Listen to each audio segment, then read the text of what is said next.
selesai. Gimana teman-teman, sudah siap belajar? Siap. Yang lebih semangat, mari perkenalan dulu. Silakan berdiri teman-teman. Tepuk 1, tepuk 2, tepuk 3, tepuk 4, tepuk 5. Oke, terima kasih. Silakan duduk teman-teman.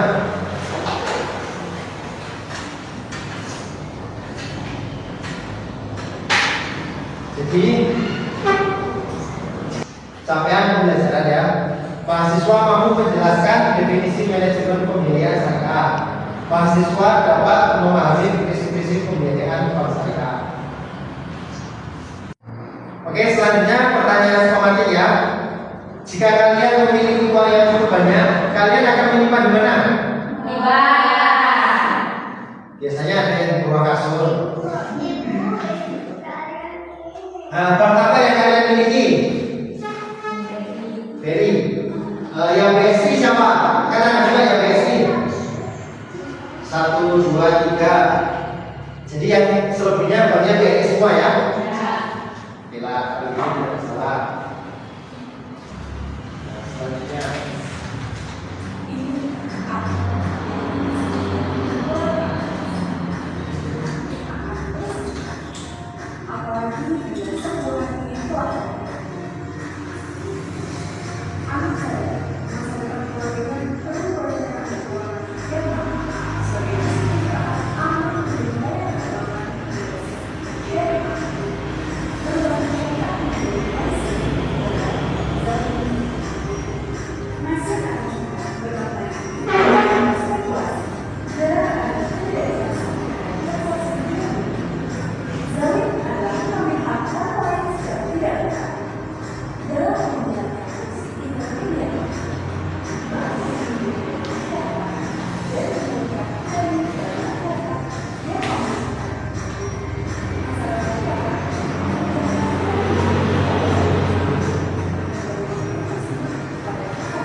Setelah teman-teman nonton video tersebut, ada yang ingin menanggapi? Oke, silakan untuk menanggapi.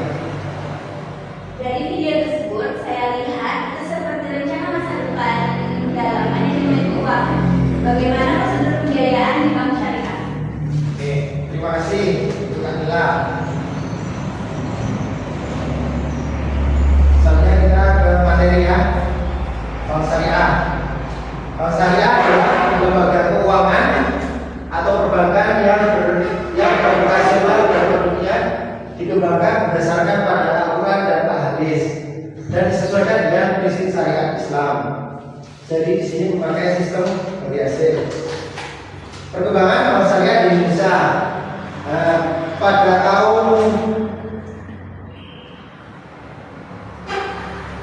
92 ini bank muamalat ini pada tahun 92 baru dibentuk. Nah, perkembangan untuk yang saat ini bank syariah ini ada dibagi menjadi 3, bank syariah mandiri, BRI Syariah, sama BNI Syariah. Nah, tahun 2021 bank ini menjadi 1, yaitu BSI, Bank Syariah Indonesia. Falsafah operasional bank syariah, yaitu menjauhkan diri dari usul riba. Bank syariah tidak mengenakan bunga dalam transaksi pembayaran, melainkan menggunakan sistem bagi hasil atau nisbah itu bagi hasil tadi ya. Jadi tidak ada bunga.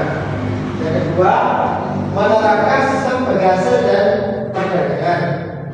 Transaksi dalam bank syariah dilakukan dengan prinsip keadilan, transparansi dan saling ridho antara pihak yang bersangkutan.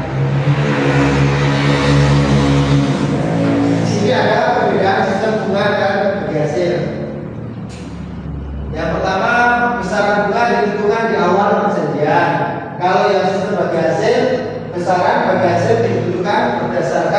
nisbah atau pembagian persentase.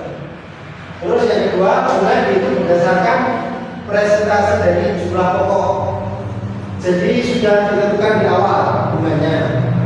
Yang kedua, sebagai hasilnya dihitung berdasarkan keuntungan atau kerugian. Jadi pokoknya 70, 30, 40, 60.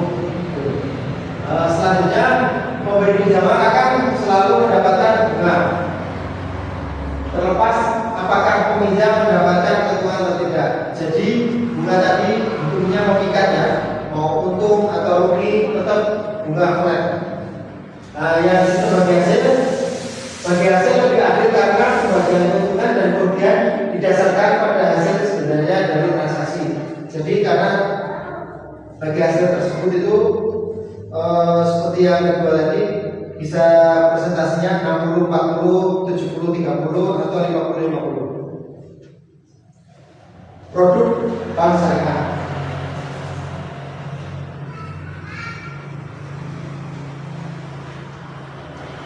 Produk bank syariah ini ada 3 ya, simpanan, pembiayaan, dan layanan jasa.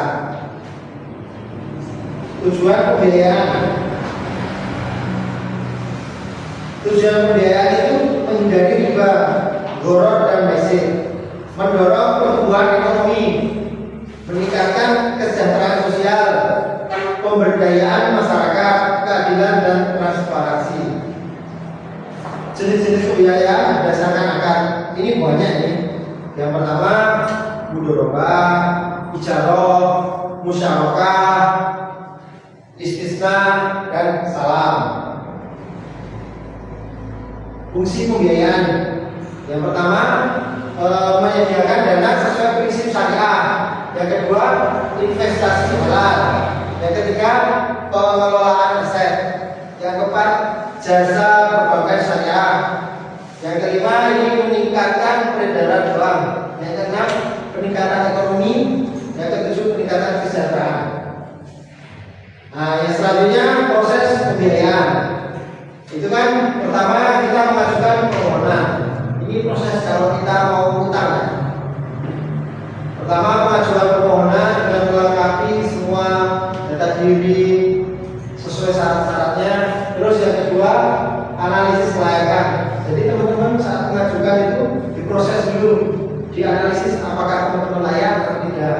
Yang ketiga persetujuan pembiayaan. Nah setelah dianalisis maka teman-teman ini disetujui atau tidaknya. Selanjutnya akad pembiayaan. Akad ini tadi ada banyak tadi, ada musyarakah, mudharabah, istisna. Selanjutnya pencairan dana. Setelah akad pembiayaan maka dana dicair. Setelah itu monitoring, teman-teman dimonitoring kira-kira bisa membayar atau tidak. Mekanisme pembiayaan, jadi ada 3 prinsip bagi hasil itu mudharabah dan musyarakah, prinsip jual beli itu murabahah, salam istisna, prinsip sewa ijarah. Manajemen resiko pembiayaan bank syariah itu ada 4: identifikasi risiko, pengukuran risiko, pemantauan risiko, dan pengendalian risiko. Keunggulan pembiayaan bank syariah bebas riba, jadi tidak pakai bunga, menggunakan sistem bagi hasil. Terus fokus pada kesejahteraan sesuai prinsip syariah. Tantangan pembiayaan bank syariah. Yang pertama kurangnya pemahaman masyarakat. Yang kedua persepsi yang kurang tepat. Yang ketiga keterbatasan produk dan layanan. Yang keempat persaingan dengan bank konvensional. Nah ini yang paling berat ya. Karena teman-teman sendiri aja dari sekian banyaknya yang punya bank syariah cuma bertiga, selebihnya bank konvensional. Untuk selanjutnya silakan untuk lihat apa tanggapan tentang gambar ini.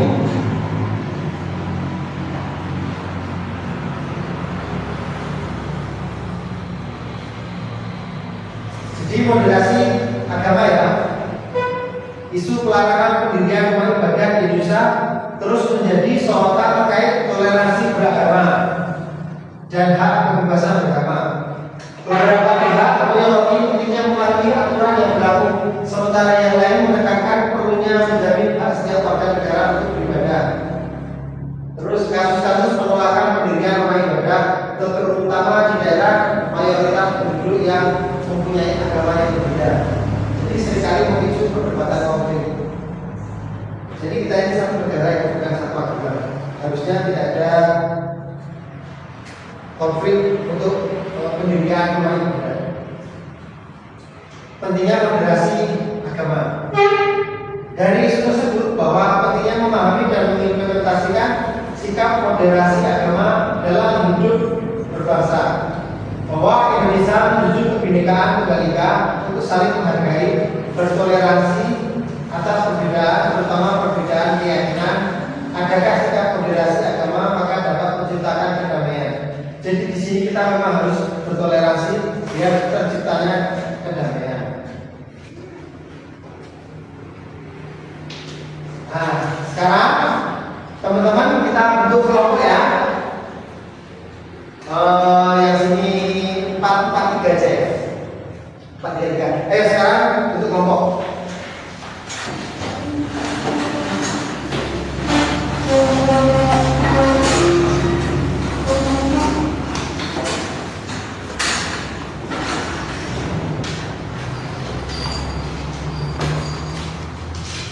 Dia pertanyaan pertama tadi, apakah yang terjadi jika bank syariah tidak menjalankan suatu pembiayaan berdasarkan prinsip syariah? Yang kedua, bagaimana jika suatu pembiayaan di bank syariah mengalami kredit macet? Silakan teman-teman untuk diskusi ya. Oke, teman-teman ini sudah diskusinya? Siapa yang ingin jawab? Silakan, ayo berdiri. Assalamualaikum warahmatullahi wabarakatuh. Waalaikumsalam warahmatullahi wabarakatuh. Kami dari kelompok 1 akan mempresentasikan hasil diskusi dari kelompok kami.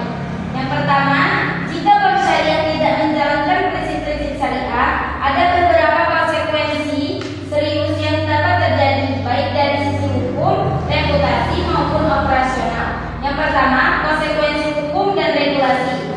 Sanksi pidana Undang-Undang Nomor 21 Tahun 2008 tentang Perbankan Syariah mengatur sanksi pidana atau penjara dan denda bagi komisaris, direksi atau pekerja bank syariah yang sengaja melanggar undang-undang tersebut. Bank syariah diawali tidak hanya oleh otoris perbankan umum seperti OJK di Indonesia, tetapi juga oleh Dewan Pengawasan Syariah atau DPS. Jika bank tidak patuh syariah, DPS dapat memberikan rekomendasi dan teguran yang dapat berujung pada sanksi dari otoris. Nah, biar kita tambah semangat, kita melakukan game pembelajaran ya. Nanti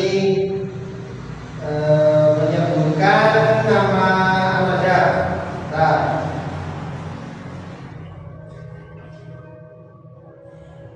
jenis-jenis pembiayaan berdasarkan nanti semuanya aku nunjuk kamu nunjuk temannya langsung jawab ya.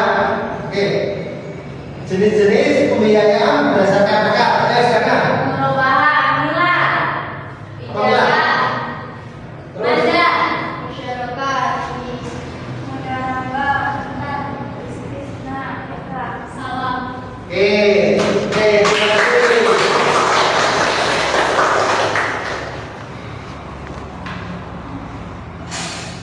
Nah, kesimpulan perkuliahan hari ini ya. Bank syariah berlandaskan pada prinsip-prinsip syariah yang melarang riba atau bunga, gharar, ketidakpastian atau spekulasi, dan masyir judi. Tujuan utamanya bukan hanya mencari keuntungan, tetapi juga mencapai keadilan, kesejahteraan sosial, dan keberkahan sesuai ajaran Islam. Meskipun berbeda secara operasional, bank syariah tetap menghadapi resiko serupa dengan bank konvensional. Ditambah resiko syariah, ketidakpatuhan syariah, dan resiko reputasi. Manajemen resiko yang efektif sangat penting untuk menjaga stabilitas dan kepercayaan. Pertumbuhan kesadaran akan keuangan syariah potensi pasar yang besar di negara mayoritas muslim, dukungan pemerintah dan inovasi produk yang terus berkembang. Dengan demikian, Bank Syariah dapat berkontribusi pada pembangunan ekonomi yang lebih adil, inklusif, dan berkelanjutan,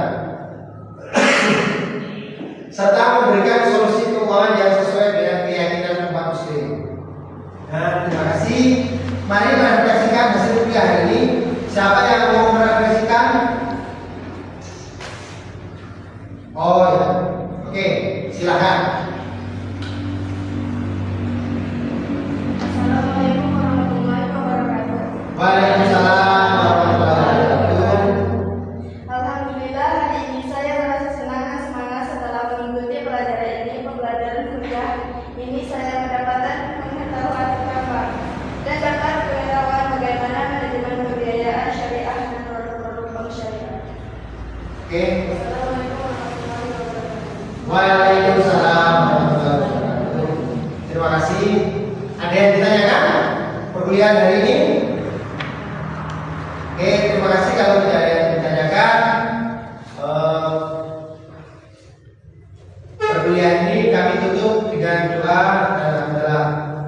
Alhamdulillahirabbil alamin. Ya, biar kita tambah semangat, kita melakukan demo pembelajaran ya. Nanti menyebutkan nama Ahmada. Nah,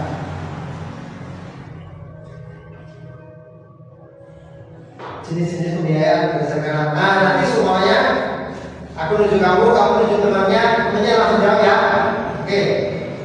Jenis-jenis pembiayaan berdasarkan angka. Ada sekarang. Murobaha, Amila, Ijazah, Maza, Masyarakat, Mudarabah, Istisna, Salam. Oke, terima kasih.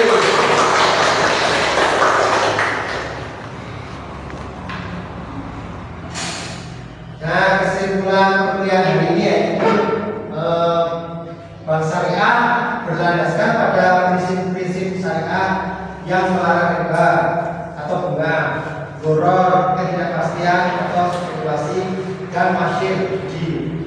Tujuan utamanya bukan hanya mencari keuntungan, tetapi juga mencapai keadilan, kesejahteraan sosial, dan keberkahan sesuai ajaran Islam. Meskipun berbeda secara operasional, Bank Syariah tetap menghadapi resiko serupa dengan bank konvensional.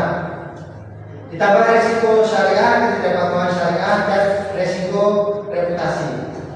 Manajemen resiko yang efektif sangat penting untuk menjaga stabilitas dan kepercayaan.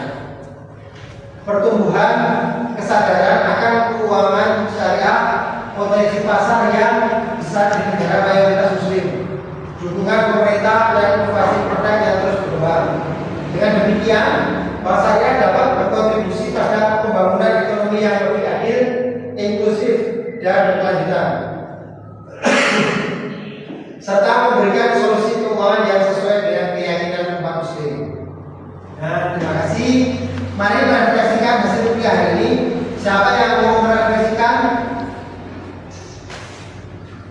Oh ya, oke, silakan. Assalamualaikum warahmatullahi wabarakatuh. Waalaikumsalam warahmatullahi wabarakatuh.